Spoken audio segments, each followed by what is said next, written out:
Welkom by ons verkenning van die aanvaarding van die internet.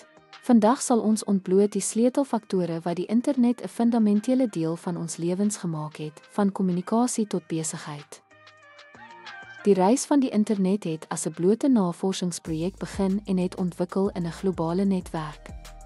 Die aanvaarding daarvan word gedryf deur verskeie deurslaggewende faktore wat ons vandag sal bespreek. Tegnologiese vooruitgang het internetaanneming aansienlik aangespoor. Innovasies soos hoëspoed breëband en mobiele internet het konneksie vinniger, betroubaar en alomteenwoordig gemaak. Sosiale invloede speel ook 'n belangrike rol. Platforms soos sosiale media en videokonferensies het noodsaaklik geword vir die handhawing van verhoudings en die bou van nuwe verbindings. Opvoedkundig is die internet 'n skatkis van hulpbronne. Dit bied toegang tot aanlyn kursusse, tutoriale en 'n groot verskeidenheid leermateriaal, wat onderwys meer toeganklik as ooit maak. Die ekonomiese voordele van die internet is groot. Dit bied aan besighede 'n platform vir 'n handel en wêreldwye uitreik, terwyl individue toegang kry tot afgeleë werk en aanlyn markplekke.